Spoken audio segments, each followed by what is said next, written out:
Welcome to Bothering the Band. My name is Ryan Bynack. With me, as always, Abigail Ann Levy.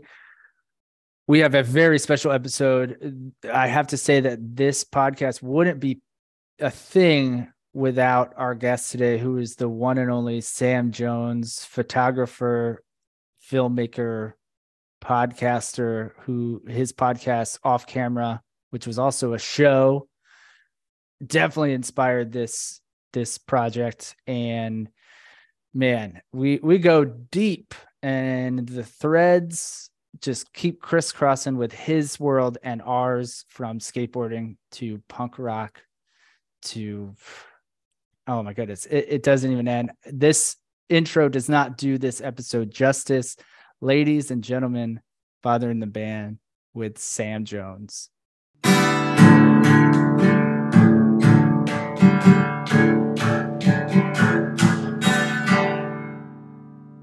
Well, I was trying to see that deck behind you. Oh, Who signed it? that's all the Bones Brigade. Oh man, that is very cool. Yeah, that's a good one. Let me start off by saying this would not be a thing without Off Camera. So we don't usually get nervous. And before this, we were talking, we were like, oh, I'm like nervous. This is a big deal for us, Sam. Thank you for doing this. Oh, that's very nice of you to say. I appreciate that. And please don't be nervous, because it's just three humans talking to each other. 100%. It's just, again, on so many levels, look up to you. And so thank you for your time. And we have a bunch of stupid questions for you. I have to start off by saying, how are you and where are you? Okay, so I am currently in my home in Santa Monica, and I'm good. I'm got one kid doing homework and another kid at practice. So all is well for the moment. Nice. A little bit quiet, I hope. Well, for now. Very cool. And then something else I want to bring up is, I don't know if you remember, even if you don't, it's okay. I sent you a book of poetry a few years ago. Remember that? Yes, you did. I remember it very well, and it was super cool. I appreciate that. Yeah, man. Very cool.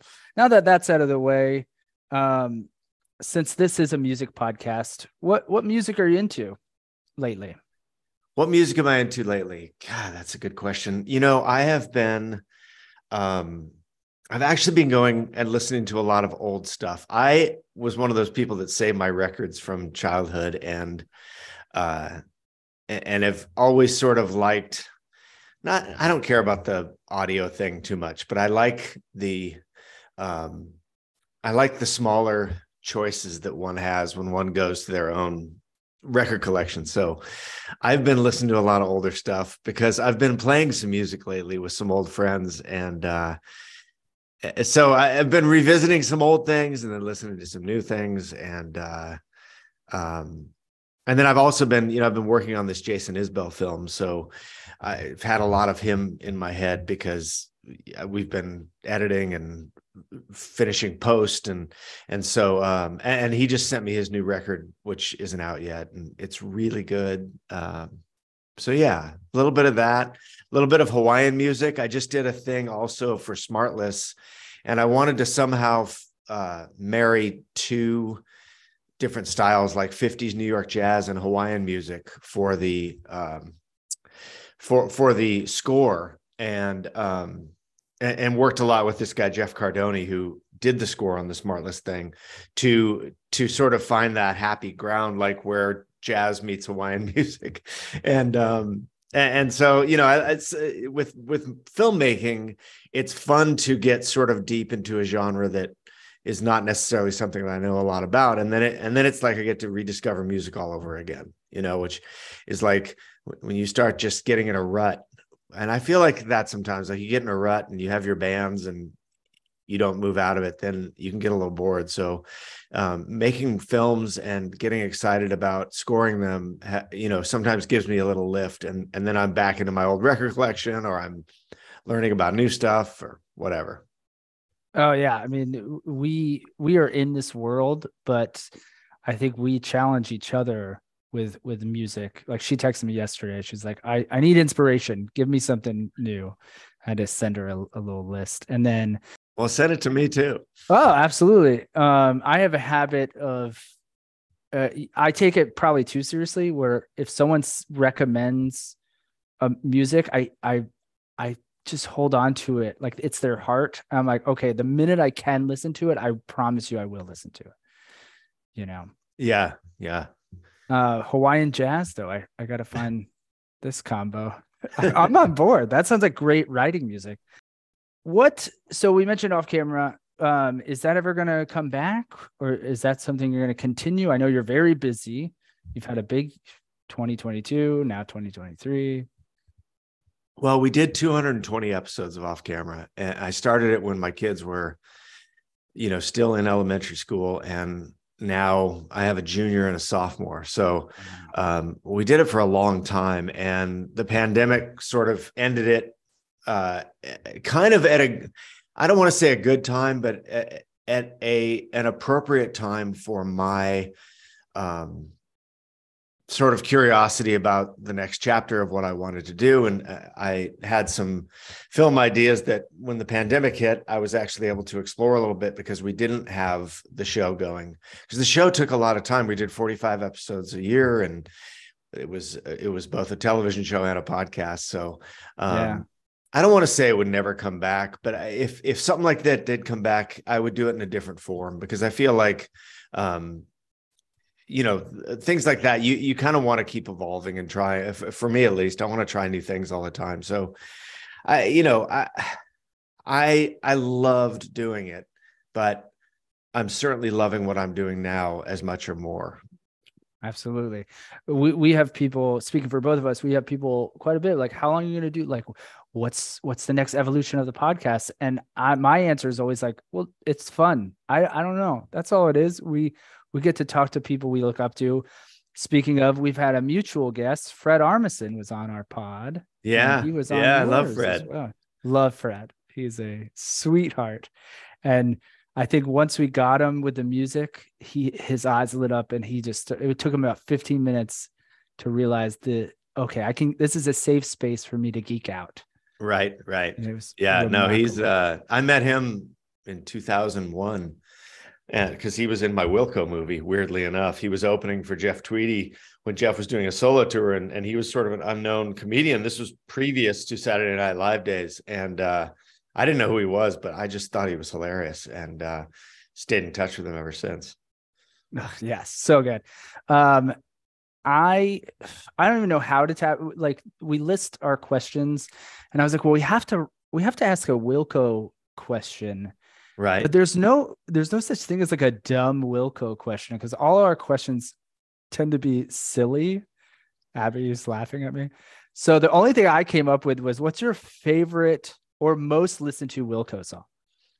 Oh God. I mean, it would definitely be something off Yankee Hotel Foxtrot, because when we were making that movie, as you know, when you're cutting something, you're listening to things thousands and thousands of times. So it's definitely something off of that album. And I would say I kind of lost touch with them a little bit and didn't tune into their albums very much for the last several years. But this newest one, Cruel Country, I really like it as well. And so I've been listening to that a lot and kind of having a little Wilco resurgence. It's funny when you get sort of associated with a band for a reason, like making a movie. It tends to be something where you kind of almost feel like, oh, you've done that, and you move on. And when that new record came out, it was really nice to sort of go back and revisit.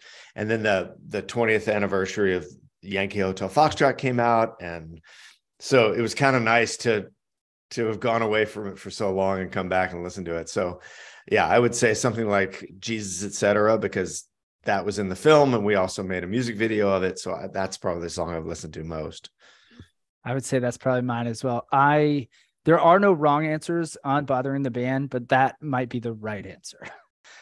We always say music is like a time machine, and it can bring you back. And that song brings me back to driving around my college girlfriend's Volkswagen Passat or something like that in Orlando, Florida. And I just go right back to when I first heard that song. Man, do you have any songs like that? Wilco aside, any songs that just transport you instantly? I actually do. I'm fascinated by how songs can make for very like intense sensory memories, and it is a time machine. I totally agree. And the most vivid one that I always remember is "Oh You Pretty Things" by David Bowie, and it's on Hunky Dory. And my freshman year of college, when I went away, and I ended up at this college I was only there 1 year. It didn't really fit with me. I was like a California skateboarder, and I ended up at this college, Gonzaga University, up in Spokane, Washington, and I was up on the fourth floor. My dorm room was on the fourth floor of this old building, and the first snowfall. Whenever I put that song on, I'm transported back to the window of my dorm room, looking out over the campus and seeing the first snowfall, and just intensely. I don't know why, but that song just transports me back there. Oh, very cool and very poetic too. The window and the visual. Let's go back to your movie. The Wilco film.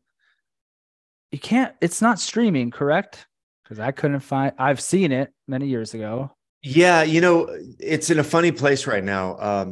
We finally got it back from the distributor. The distributor that had it had a DVD company back in 2002 and licensed it from us for distribution. And I'm kind of a forward-looking person. I for a long time felt just like, okay, I'm on to other things now, and I don't want to deal with this whatever's going on. And every now and then a check would come in for a little bit of money, and it's like, oh great, someone's seeing the film somewhere. And for a long time you could get the DVD on Amazon, and I think it was streaming on Amazon, and then like for the last 5 years it hasn't been available, and the distributor was trying to do a deal for some giant 4K redo or something like that was completely unnecessary, because the original film was shot on 16 millimeter, and it was sort of like this thing where some of the original elements had been lost, and he wanted to find those before he could make the 4K remaster or whatever it was. And it was just sort of a disaster. So when our most recent licensing period came up at the end of last year, I was able to take the film back from him, and now we are currently trying to find a streaming home for it, and we're kind of getting into that in the next couple of months. So that's pretty exciting, because I would love for it to be out there, and it's out there. Like, you go to YouTube and there's always some pirated copy that is up for a while and then it gets taken down or whatever. But yeah, I'd really like it out there. So hopefully we can make that happen really soon. Yeah, absolutely. So I did something. I used the pod as an excuse to buy fun things, and I bought the DVD off Amazon. Two things. One, it said it's going to take a long time, so I don't know where it's coming from. I'm sorry. And then also, I don't have a DVD player. Yeah. A lot of people don't anymore. It's weird. Did you get the 2-disc one or the 1-disc? I think so. I think it's a 2-disc one. The 2-disc is good because there's like 70 extra minutes on the second disc of stuff that we couldn't find a place for in the original film. But it's sort of lost to time, that extra 70 minutes, because I don't think that'll ever be in the streaming version. So that 2-disc DVD is pretty rare and cool to have at this point. Also, there's a big book that went with it, like a booklet that in the package. Yeah. We also recently watched the Tony Hawk film. Oh, cool. Thank you. As a skateboarder, lifelong cursed skateboarder, man, that just, it hits on so many levels. I have to say, this is just turning into like how much we love your work podcast. We'll get to some dumb questions, but the opening credit with the wheel going, just chef's kiss, man. That is thank you. So cool. I'm not a filmmaker, but that was so fucking cool. And then Abby pointed out something. You want to tell them what you said to me that made me laugh? I don't remember. It was, how often do you hear a Nietzsche quote, Rodney Mullen dropping a Nietzsche quote in a skateboard documentary. And it made me think of like being a kid skateboarding behind like a grocery store and people like, you punk kid. I'm like, oh no, we're doing good things, you know? It's funny. I've gotten to know a lot of those guys through the years, and some are very close friends now. But Rodney was someone that I had never interacted with previous to making the movie. And so imagine how I felt, because I interviewed him in my backyard, because that's your backyard? Yeah, it was all during COVID. So all of the interviews were done outdoors on purpose, not just for COVID, but because that's sort of the Southern California skate thing. You're just sitting around outdoors all the time. So I thought that would feel good visually. But yeah, having Rodney Mullen come over to my backyard and quote Nietzsche was pretty cool, and as far as that opening title sequence goes, it has definitely a cool place in my heart because my daughter did the titles. Oh, wow. She's a junior right now in high school, and she's in advanced graphic design. So we had actually hired a title company, and they started doing work, and I was like, why? Like, this isn't doing it for me, and I feel like we could do this better at home. And so I showed my daughter, and she's like, yeah, let me take a crack at it. And she ended up making our titles. So I love that. One of the things about these documentaries, the Wilco movie, the Tony Hawk one, and my upcoming Jason Isbell one and Smartless film, is that because they're documentaries, because they're self-financed for the most part, they really get to be handmade excursions. And I just love that. I think when you're first starting to make films, all you want to do is feel legitimate. And you want to hire the best editor or the best title company or the best graphics or the best this or that. But the longer I do this, the more I want to just play with it like it's a lump of clay or like it's a painting or a drawing or whatever. And I think the more of those personal things you can put into it, the more it feels like a film that is, cared about from the start by a filmmaker. And for me, that Tony one, I mean, that film was a dream come true for me because I've been a skateboarder my whole life. I still skate. And when the Bones Brigade was around, I was skating all those same parks and contests. I was an amateur skater at a lot of those contests. And so that was my world. And to come back and be able to tell that story was just, I don't know how many people get to do that, to take something that was so important to them in their childhood, something that really started my creative life was skateboarding and making little magazines and building ramps and doing artwork on skateboards and trying to organize, a contest or whatever. All of that stuff are the things that made me an independent creative person to this day. And to be able to do that with someone I looked up to so much, and Tony was, I couldn't imagine a better thing to do as an artist, Oh man, that's a super philosophy. And I think we get it so much because this whole thing is we have our own philosophy of keep this DIY and just get guests that we love. And the same thing where we've had guests on the show that we grew up listening to their music and we're like, oh my God, can you believe we have like the lead singer of the Presidents of the United States of America? And we think back to like seventh grade, because we met in middle school, being like eighth grade kids listening to like Peaches and just bringing it all back around, as well as having your daughter be a part of it. Because my daughter did this theme song to this podcast. Oh, that's awesome. Love it. That's so great.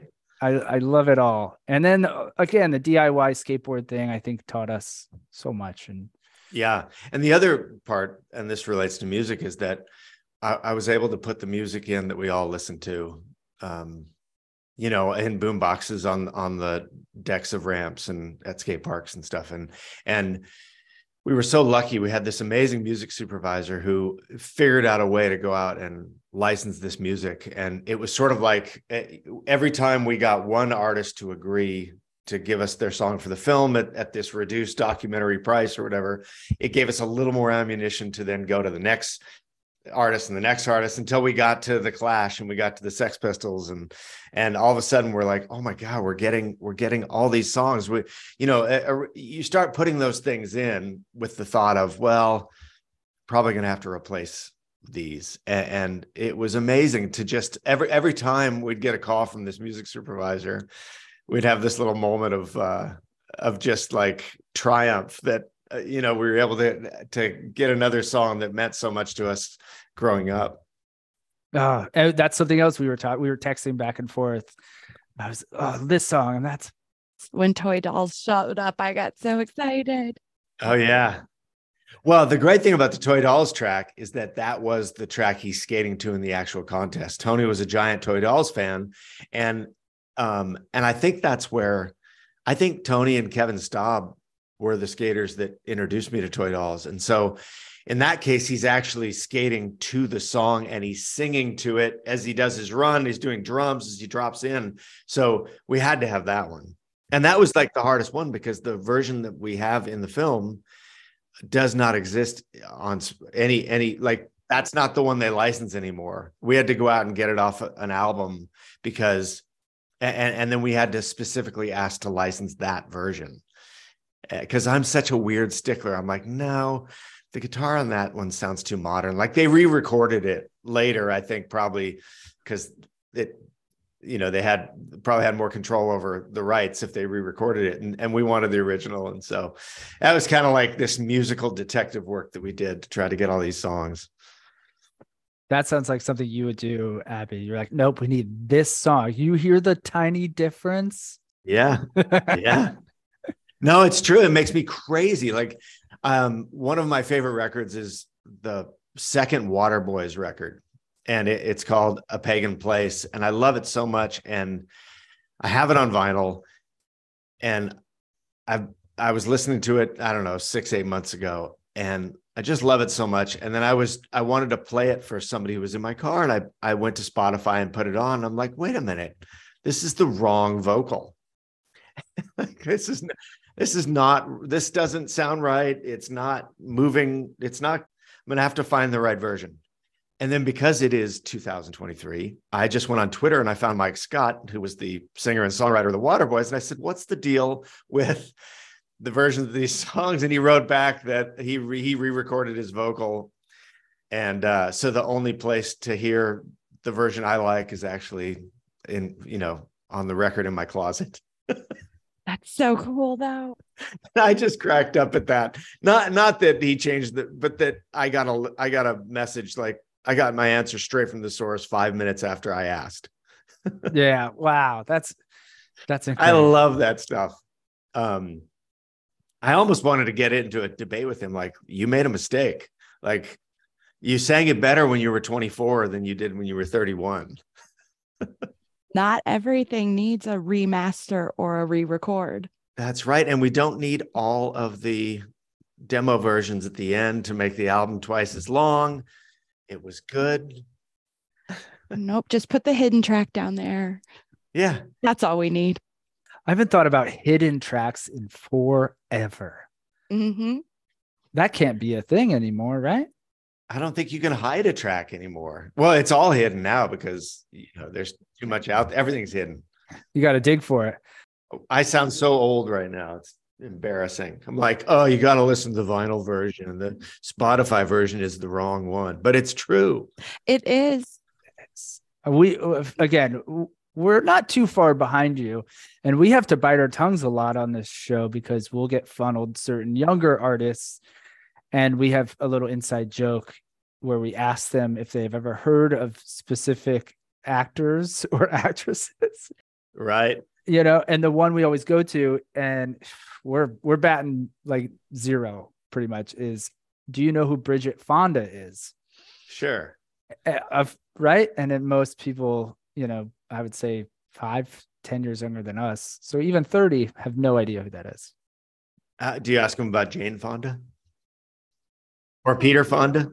They'll bring it that way because somehow they all know who Jane Fonda is. And they'll be like, oh, she must be related to Jane Fonda. Right.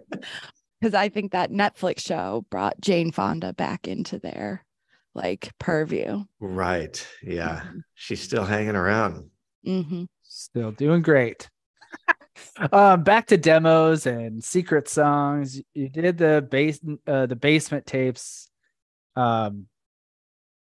Man, I just can't wait to see the Isbell and documentary, because you're batting 1,000 now. Thank you. It's very nice. I don't even have a question. We were just both geeking out about the basement tapes doc and all that. Oh, did you see that? Yeah. Okay. Yeah, that was an interesting one for sure. That was one of those ones where it was very strange to get that call from Bob Dylan's publicist, who's also T-Bone's manager. And it was like, here's this idea. And I was actually involved in putting the band together, which was wild because everyone kind of got on these calls together and started talking about artists that could do this together. And it was so fun. And yet it was also so weird because, there's sort of these little factions, like Elvis and T-Bone, and then the like Marcus and Rhiannon were a different little faction, and Jim James was sort of straddling the line between older and younger. And so it was a very strange film. And then Bob was like very elusive. At first he was like, yes, I'll appear in the movie and I'll be interviewed. And then it was, no, I'll only do an audio interview. And then I just want you to write your questions and my manager can just ask them. And then he sends a tape in and it's got echo all over. It was a very strange process. And then we'd be there filming and Bob would sneak in, and like there was at Capitol, there's this little tiny like storage space room above the studio that has a window. And we would get reports that Bob's up there watching the stuff going on, and none of the artists knew it. And it was the strangest and most unique experience. And what was great about that for me was two things. One, watching people like Marcus and Taylor Goldsmith and Rhiannon Giddens really trying to embrace the spirit of the original Basement Tapes by collaborating and trying to write things on the fly. And, Marcus sort of had writer's block and felt under pressure to come up with things. And then I would argue he and Rhiannon came up with maybe the most unique things under that kind of pressure. And seeing how they all sort of fed off each other was really cool. But the other part that was really great was we got to go recreate all these Basement Tapes sessions. And for me, who I grew up loving practical jokes and pranks and, throwing things at cars and putting ketchup on myself and laying on the ground and waiting for pedestrians to pass by and think I was dead. All that crazy stuff you do as a kid. We put this band together. We cast a band of real musicians to do this stuff and got them rehearsing for a few months before we filmed these recreations, and went to the original house in Saugerties, Big Pink, and took the house back to how it looked in 1968 and filmed it all in Super 8. And we fooled a handful of music journalists or critics who would write, the footage they found is amazing. It's never been seen. And, and I just got such a kick out of that like we got to go back and, and we would we would do playback in the room of the original Basement Tapes recordings, and the band in the room would play to it. And sometimes we would turn off the playback and the band would keep playing and we couldn't tell the difference. Like that's how good those guys were. And the guy who played Bob Dylan just did the most incredible imitation of him. And so it was really like talk about being in a time machine. We created this weird time machine, and these guys and the, we had the wig people from Saturday Night Live, and they came out and the stylist dressed them. And by the time we had the lights going and the Super 8 cameras and these guys are playing and we're in the basement of Big Pink, it was like goosebumps, and it was so fun to do. I can only imagine. I have goosebumps just listening to the stories, let alone being there. It's like pinching yourself is not even scratching the surface or whatever. I'll tell you a quick funny story about that was we were dressing the house back to period 1968, and we had been trying to get a hold of Albert Grossman's widow, who was rumored to still live in Woodstock, and we really wanted an interview with her. And the film, we ended up not going that way. But at the time, when you're making a documentary, you're trying to explore all these different avenues. And we had an email address for her, and she was sort of cagey and responded to a couple of emails and then stopped responding. And we couldn't get a hold of her, couldn't find her, didn't know where she was. And my very close friend, Matt Davidson, who was also our production designer, was sitting there, and he'd gotten a 1968 phone book from Wes Socrates, as a prop. And he goes, well, why don't we just call her? And he opens it up and he goes through and he finds Albert Grossman, and he picks up his cell phone and dials the number, and she answers. Oh my God. Same phone number as 1968. That's incredible. And she was very annoyed that we had her home number. Yeah, but she was in the book. I mean, talk about a time machine. It was weird. How did he find the phone book?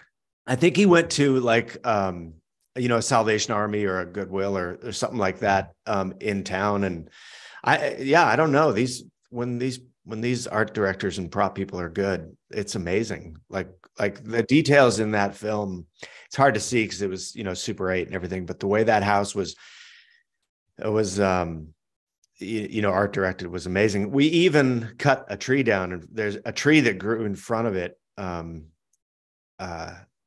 made the house not look like the house that's on the cover of the band's album. And so we asked the owner for permission to trim his tree, and then we ended up trimming it pretty much down to a stump. and it made all the difference in the world, because then we were able to shoot that classic shot of the front of Big Pink, and so fun. Oh, I'm such a Bob Dylan geek too.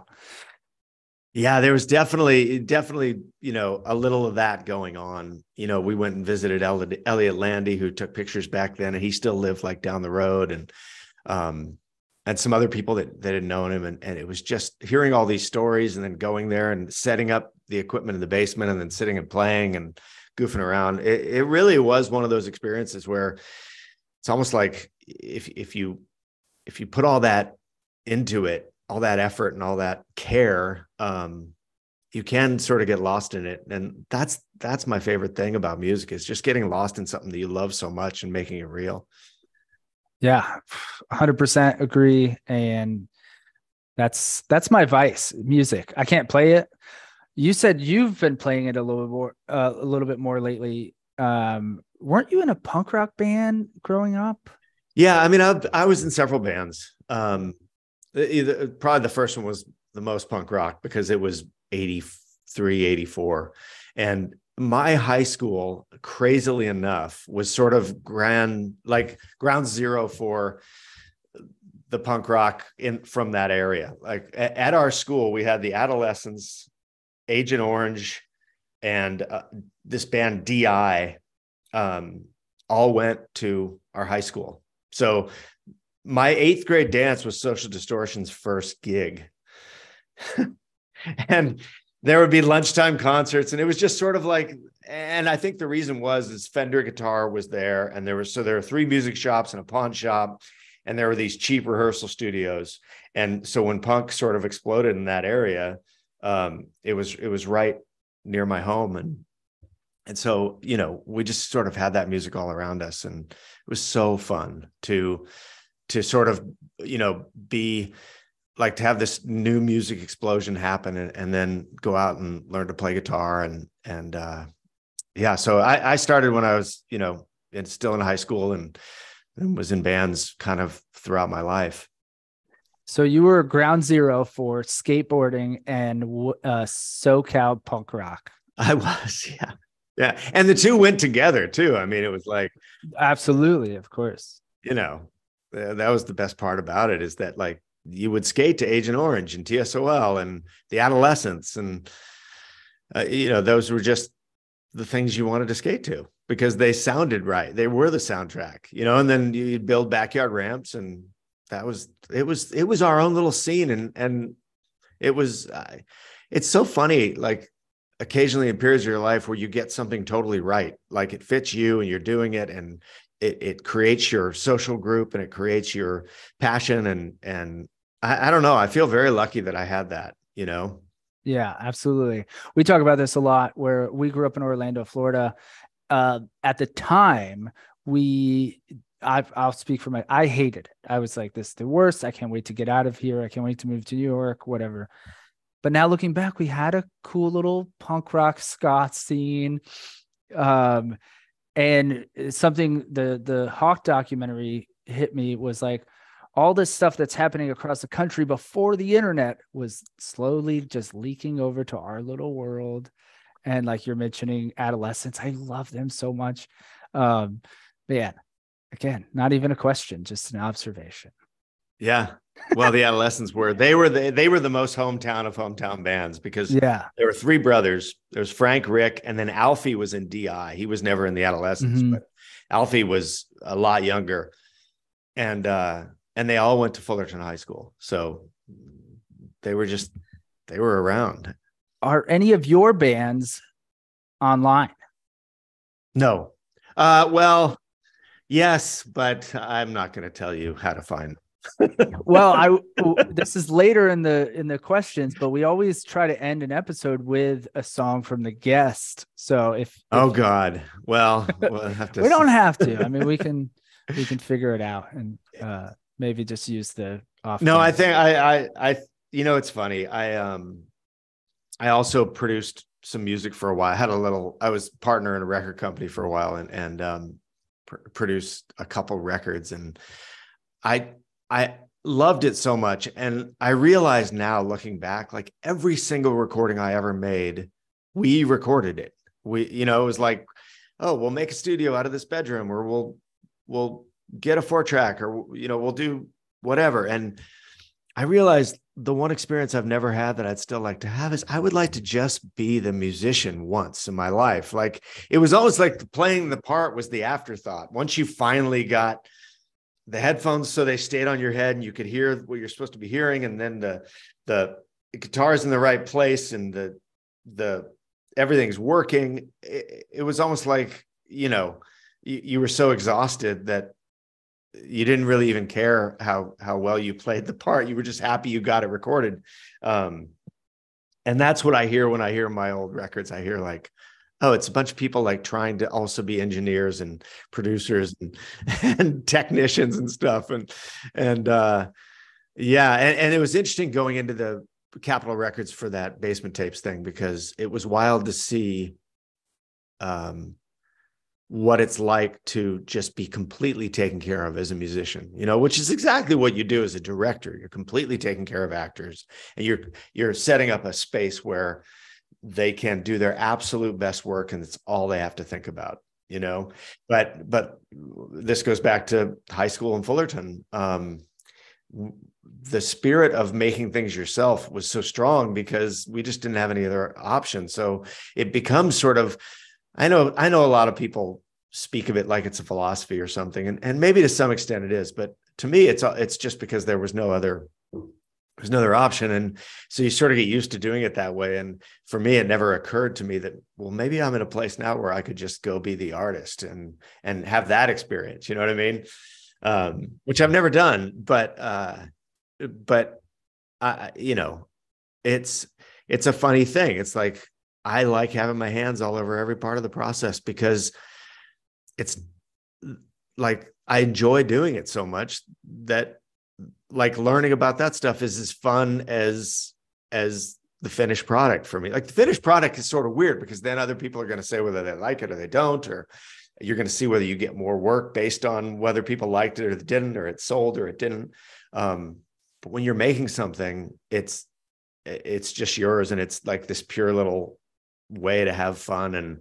And like, I think that keeps me excited about things. You know, when I start thinking about, oh, it has to sell, it has to make money, I have to get my kids through college, then all the fun is out of it. And then there's just anxiety and fear and, you know, nervousness. We totally get it on a small scale, this very thing, you know. I'm like, it's just fun. We get to talk to people we look up to and have very in-depth conversations. I was going to ask you something. If you were the artist showing up just to perform, what would be on your rider? My rider.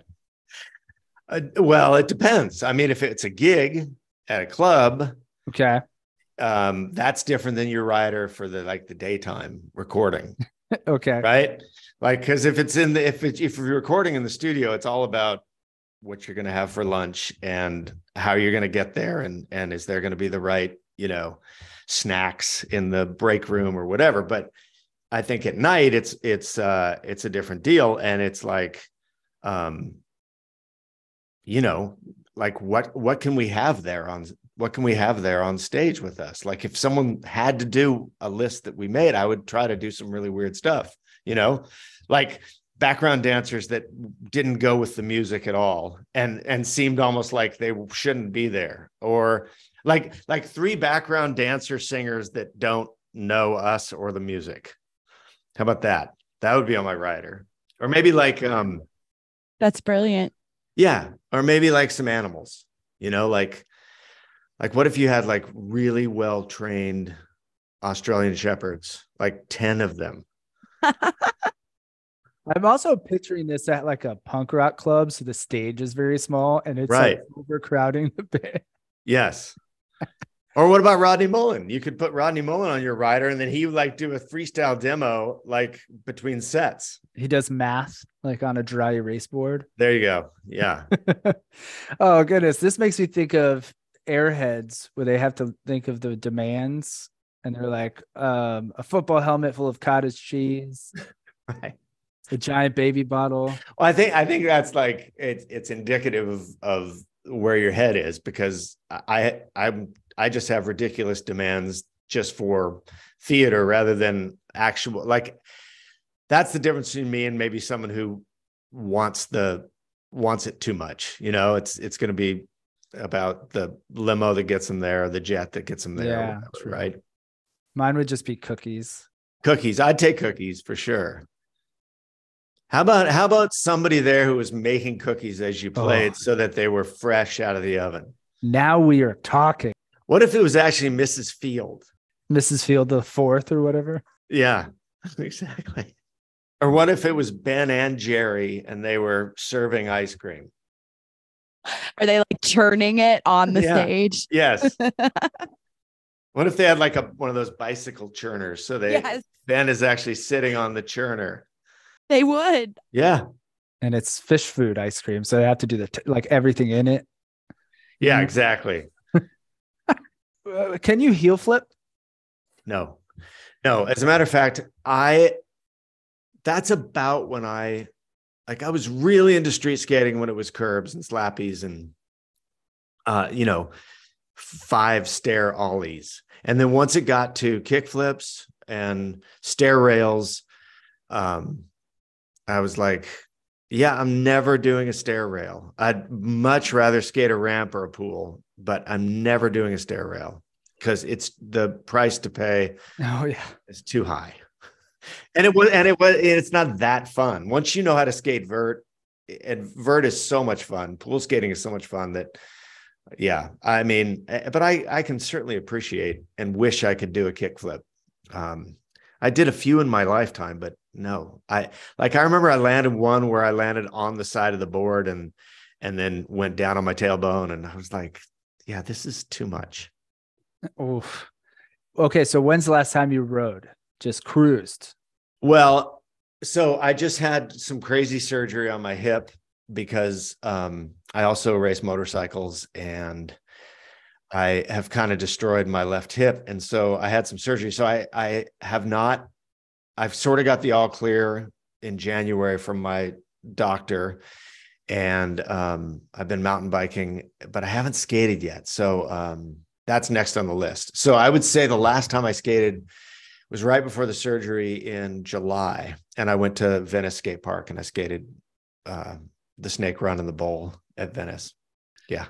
We were there. We did a live show in LA last May. Okay. And spent some time on Venice Beach watching the skateboarders and putting our feet in the very cold ocean and getting tattoos.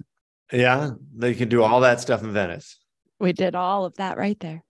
Watching some kooks. It was very fun. Playing some paddle ball, you know. Nice.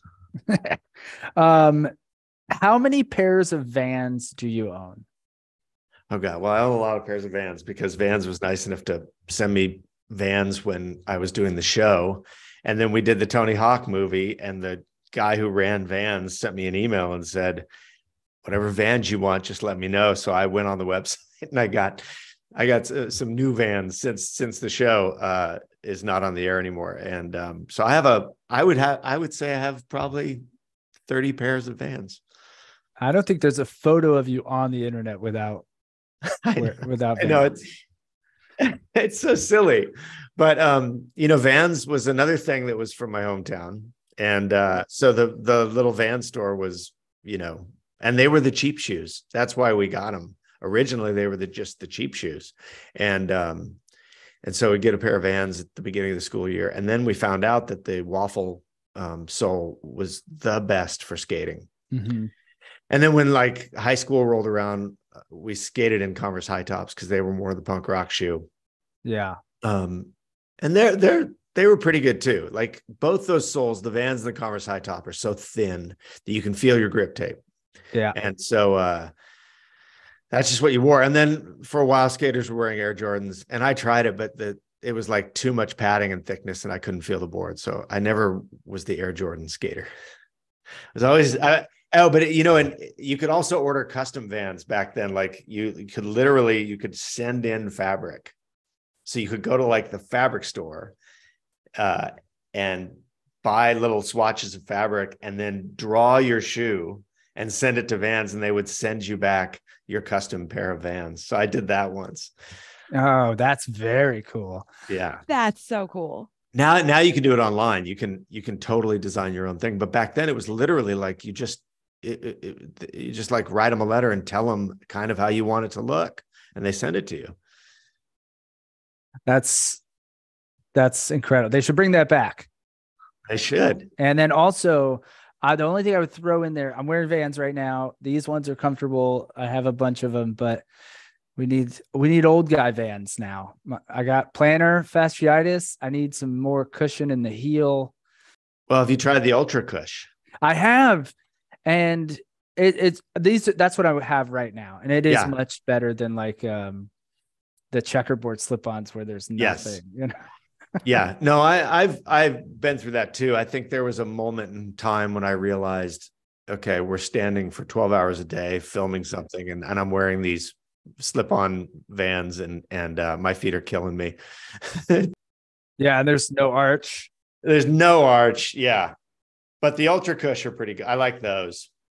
Yeah, they're great. Yeah, I got I got half cabs with them in right now. Yeah, there you go. Okay, some rapid fire questions here for you. Sushi or tacos? Oh God, I mean, I'll say tacos just because of where I'm from, and we have such an amazing variety of tacos here.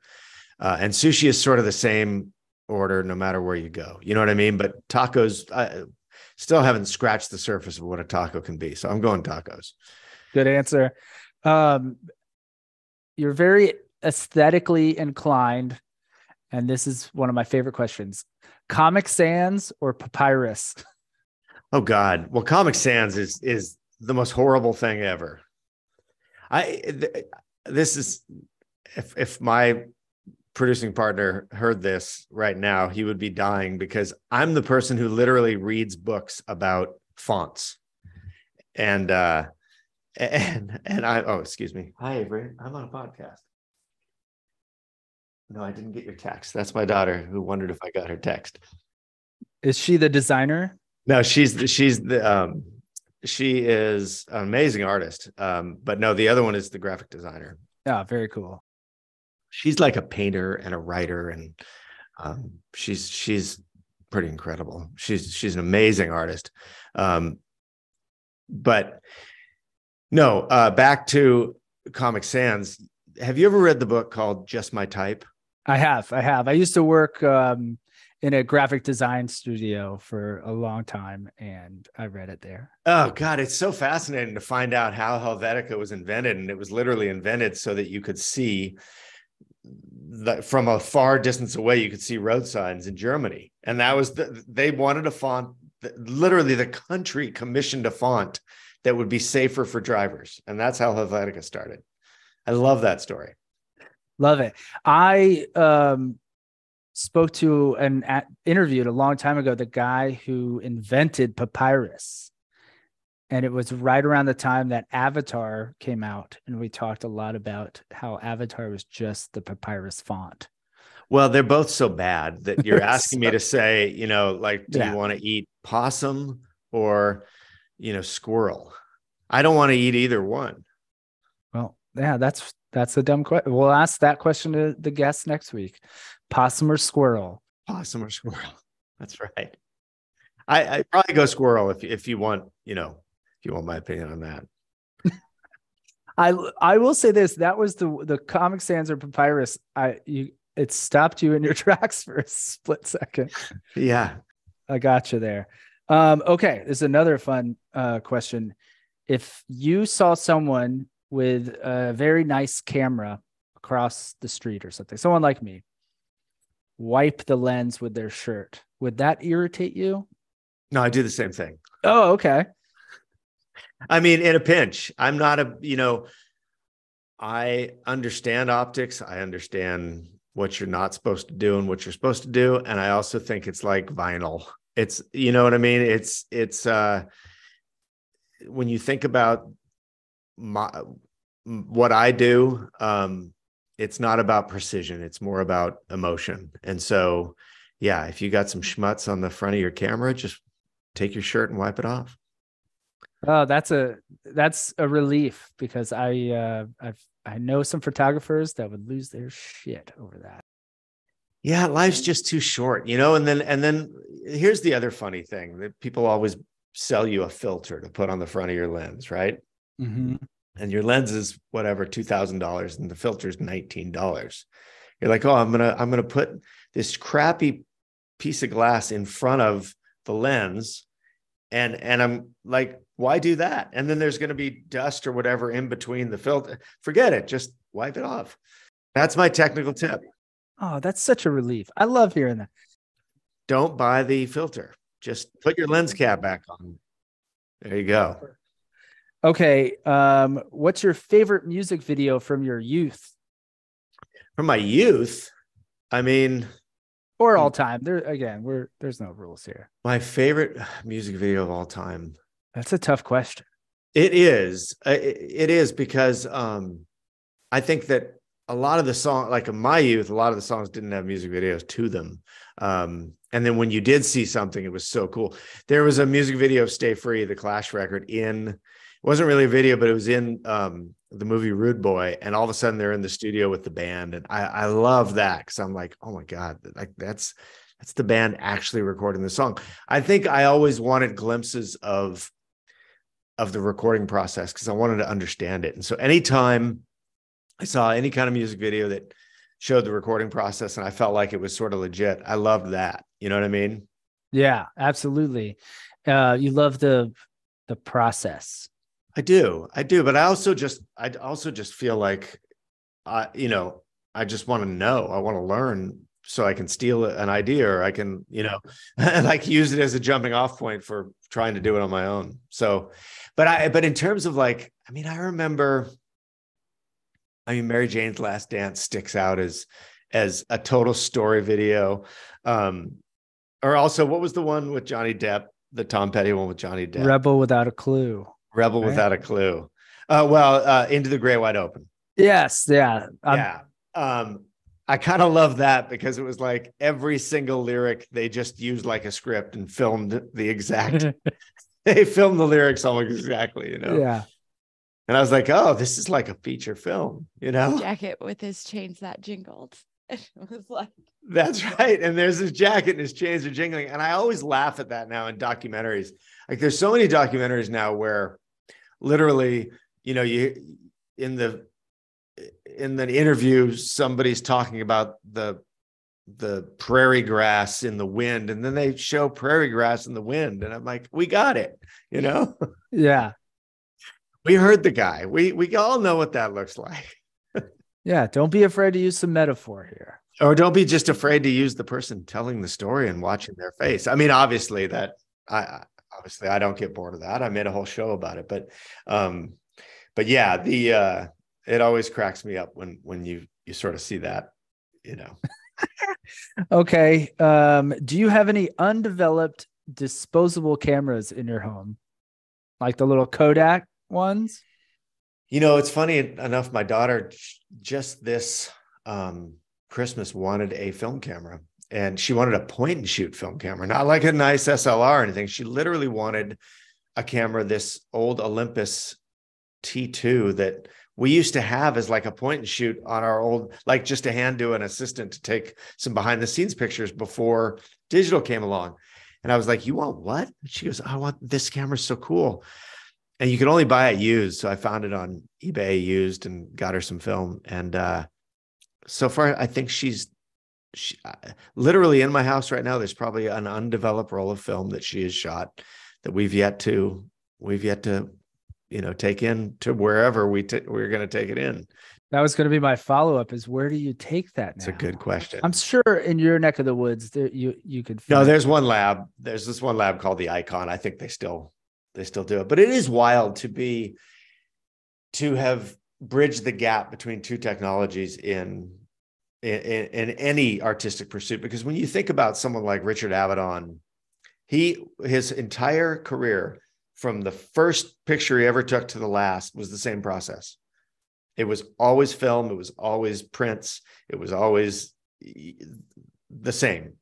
And with anyone in my generation, I had half a career on film and half a career on digital. And it was super disruptive because those first 5 years of digital were just, it was like the first year of COVID. No one knew what was going on or what to do with it or how to react to it, and there was this learning curve, and it's strange to fight the good fight for film for a while and then sort of give in, because that's what sort of, you see the writing on the wall, and then you mourn its loss for a while, and then you make yourself fall in love with the new technology, and then eventually you're like, oh, the old technology was a pain in the ass. So it's a weird transition. It happened in film, as into motion pictures as well, in the same way. And and it's cool to be a part of that part of history, because you get to see firsthand that nothing stays the same. Yeah.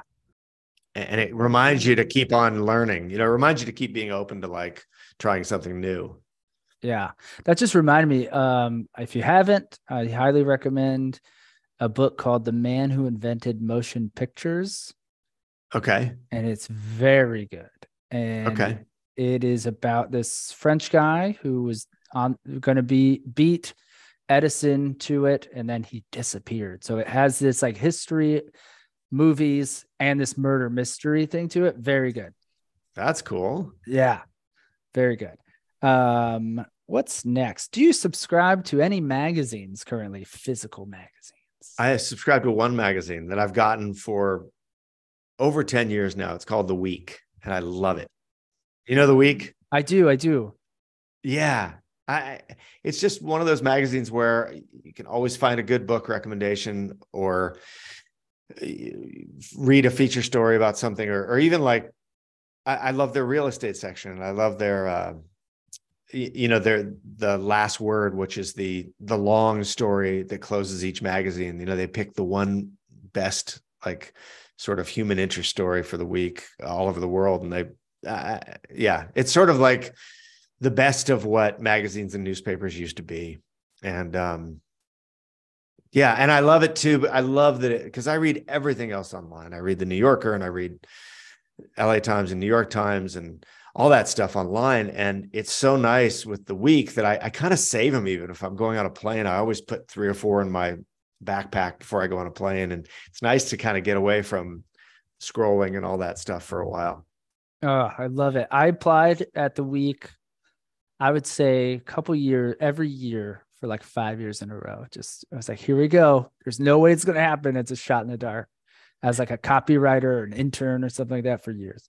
It's so funny with every project I do, I always get asked like, oh, are there some, publications or whatever that you really like your project to appear in? And I always say the week. And finally with the Tony Hawk movie, they did a little blurb in their television section about it. So I'm like, great, I made the week. You made the week. Oh, that's great. I have a note for this. You're the second person on the pod to spend time with Obama, which is pretty cool. Yeah, we had Who was the first person? Michelle Obama? Yeah, we had her on. A guy named Josh Higgins, who is a designer. He was the head of design for Facebook for a number of years. He did design for Obama's second term, running for his second term. That's a cool job. And he was also in a band you may know, a punk band called Fluff. Oh, sure. With O. Yes. Who just died. Yes. And so, if you ever come across Josh Higgins, he's a friend of ours. Well, that's funny. O was a friend of mine back when I was 20, because Neil Blender was our mutual friend. Very small world we have stumbled into. And Josh sent me this very cool, it's a very cool Mark Gonzalez print that he made. Oh, very cool. It's somewhere. I got to frame it because it's very delicate and I like it a lot. Oh, that's great. Do you consider yourself a craftsman or an artist? Oh God, I'm a craftsman. I mean, I have all the psychological issues of an artist, but I think I'm more of a craftsman. I have the worst of both worlds. Like, no, it's a funny question because I think that starting as a photographer, well, and as a musician too, but you had to get into the crafty side of it. You couldn't be a good photographer without digging into the technology pretty deep. And same with music too. If you're going to play guitar and you're going to play it on stage or whatever, you're going to have to get into your tone and how the amp works and how to set up your guitar and all that stuff. So those craftsman traits, I think I have. My father is, he's 85 now, but he spent a career making cars and building airplanes and build everything in our house. So I have that side to me for sure. And I think it's the side I can always count on, as an artist, when you're not feeling any sort of inspiration at all, it can be really scary. And as a crafts person, you can always find something to do that will lead you into the art. Do you know what I mean? Like there's always a way in through like getting your hands in there and starting to think about, how things work or how, and so I guess, and especially with film now, there's so much about it that is a craft. I consider art more the fine arts, the things where if you're just going to sit with a pencil and a piece of paper, and I love doing that when I get the chance, and I don't do it enough, but that to me is like the pure artist, or a poet like you, like a poet, where those are things that it's straight from your mind to the finished thing without any sort of other people or equipment or whatever. And the people that can do that well, I admire most of all. Man, well said. So we'll wrap this up. Have you done anything for the upcoming season of Ted Lasso? Not the upcoming season, no. I had a choice this past summer. The creators of Ted Lasso have a new show coming out. I don't know if I'm allowed to talk about it yet, but I will say that it was different genre than I had done before. It was sort of it was an hour long and very much a mix of drama and comedy and like a thriller, and there's suspense, and it was a much bigger challenge. So I kind of lobbied to direct one of those this year and did. So I don't know if there's going to be another opportunity for Ted Lasso, but I sure enjoyed that. Although I didn't love being in London for a month away from my family. That was sort of, the other side of it. But yeah, I mean, God, I think that show's so good, and I had such a fun time doing it. I hope I get a chance to do it again. It was that show is phenomenal, and it's very cool to brag today to my neighbor. Shout out to Josh. I was like, oh yeah, I'm interviewing Sam Jones. He loves Ted Lasso. I go, the beard episode? You look a little like the beard guy. That's not the first time someone has said that. I'm going to tell Brendan that there's a doppelganger out there. Yeah. If he ever needs, like, actually, when we had to jump off the building in my episode, we could have used you. Let me know if you get, I'll happily, just do it for cookies on the writer. There you go. There you go. and some Australian sheepdogs. Indeed. And then tell us just about the Jason Isbell doc. Oh, sure. Okay. It comes out April 11th on HBO, and it is a really in-depth look at Jason's life. It's a verite film as he makes his album reunions in the studio in Nashville, but it really explores the origins of his songwriting through looking at periods of his life when he was young and his parents got a divorce, and when he joined the Drive-By Truckers and didn't know how to handle any sort of debauched rock and roll lifestyle, and him having to face sobriety, and him having to figure out how to hold on to his relationship. And the portrait that I tried to put together is about an artist who writes intensely personal songs, almost as a way to understand his own life better. And all of the great songwriters that I love, whether or not they're writing autobiographically, you feel that they are, because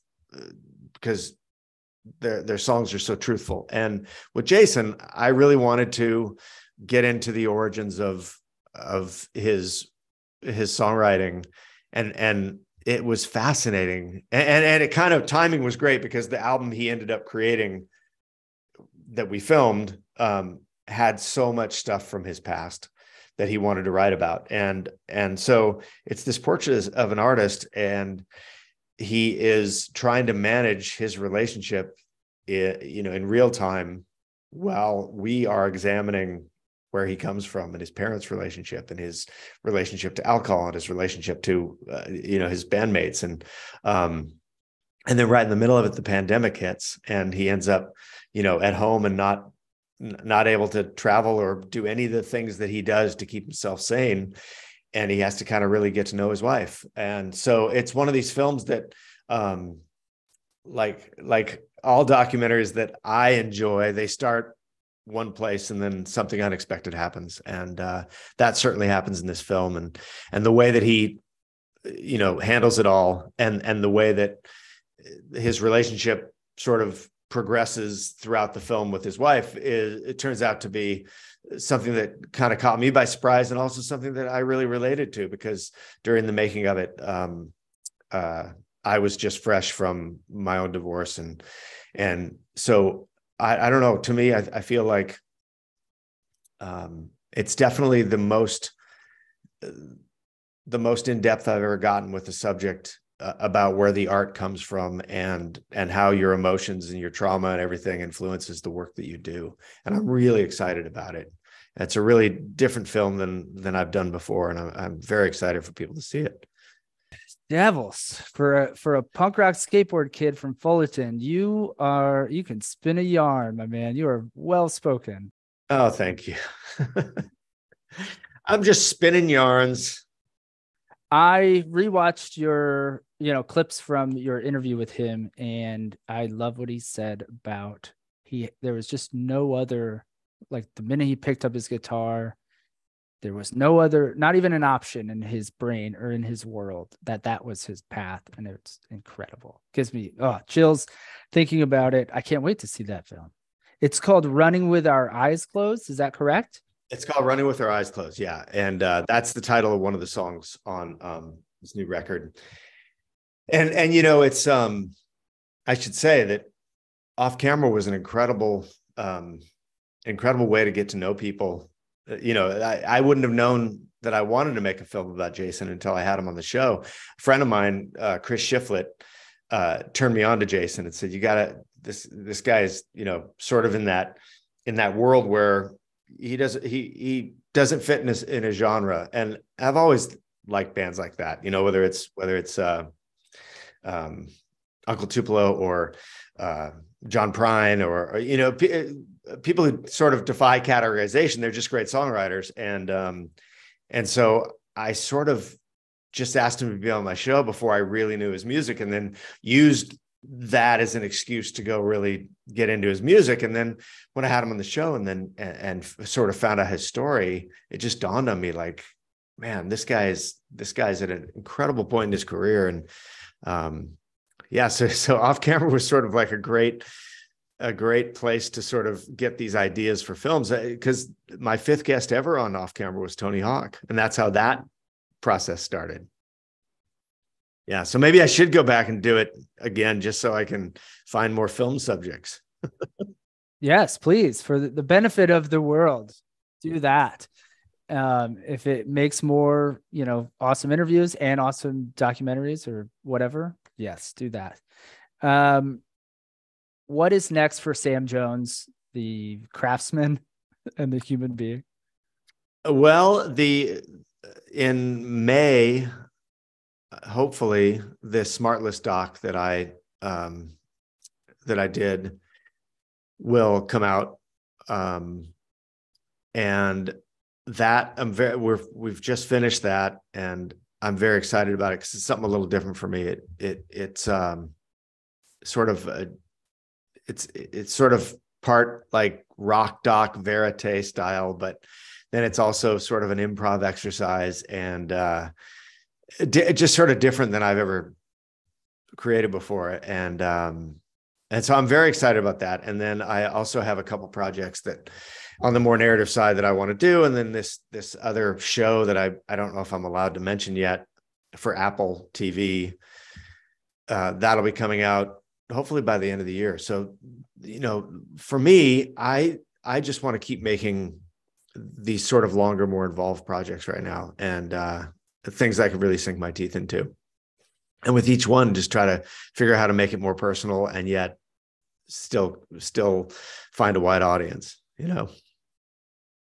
Oh, I should mention too, I'm also working on a documentary about this motorcycle racer named Ricky Carmichael, who is actually from Florida. Speaking of Orlando, he's from Tarpon Springs and then ended up in Tallahassee. But he is the greatest motocross racer of all time, and maybe the greatest athlete of all time if you look at his stats and his winning percentage. And his mother, who had no motorcycle experience at all, became his coach and trainer, and every other aspect of his success was sort of her getting in there and not letting up on him. And it's a fascinating story. So I'm in the middle of shooting that right now. And you said that's another documentary? Another documentary, yeah. Very cool. Yeah. Well, I know what we're doing for a bunch of movie nights this year, next year. Man, this is off the cuff. Who would you want to make a documentary about you? First off, I don't know if I'd be that comfortable having someone make a documentary about me, because because you know how much it goes into it and how intimate. Yes, and how embarrassing it probably would be. But I mean, if we're gonna play that game, let's go D.A. Pennebaker. We'll just bring him back from the dead, and he could just follow me around with his. He was the one who created truly one-man band filmmaking. He made a helmet that had a microphone on top of it, so he could go into a room by himself and do the whole thing on his own. And I just like, I love that. The hardest thing about verite filmmaking is getting out of your own way and getting the, whoever you're working with to forget about it. So, yeah, he's a big hero of mine for sure. In sort of talk about a craftsman, someone who was an innovator, and, he made Don't Look Back, the Dylan movie. And I don't think anyone else could have captured Bob that relaxed and that candidly, other than a guy who was like, my whole goal is not to be noticed and not to be in the way of my own process, Well said. This has been an honor, to put it lightly. Oh, thank you. That's very nice of you. Thank you so much. Everyone listening, not that you need this, just go Google Sam Jones pictures, Instagram, all that jazz. And you're in for a lot of treats, visually and emotionally. Well, listen, you guys, Abby and Ryan, you've been so nice, and all my work, and what more could I ask for? It's exactly, we make stuff because we want to share the things that we love so much with other people and find kindred souls. And that's exactly what you two are. And I really appreciate it. And thank you for digging into my work. It makes me happy. Yeah. Thank you for your time. Thank you for a couple of years ago letting me send you a weird book of poetry. Thank you for geeking out about music and skateboarding with us. And I'm sure we'll cross paths next time we're in LA. Coffee on us. And maybe we can get you, if you're up to it, we'll get you on a skateboard, take some photos. Absolutely. So, no one had cameras when I was skating. I have no history of pictures. So yeah, we could sort of rectify that. You have no photos of you skateboarding I don't have photos from back when I was good, when I could do aerials and inverts and stuff. Yeah, I don't have any pictures. I had a few, and I used to work at this skate shop, and they were up on the wall at the skate shop. And when you're a kid, you're just moving forward. You're not thinking about documenting anything. And I left that job, and I left the pictures on the wall, and who knows who took them, and gone. I'll tell you, the way I have rectified that is I've photographed my kids to the point of where now they won't let me take pictures of them because they're teenagers. And I have every moment of their lives documented. Fair enough. Oh man, this has been phenomenal, and we don't want to keep you because we're already going crazy long. Ladies and gentlemen, Bothering the Band with Sam Jones, the one and only, man. Well, thanks for having me. Thank you so much.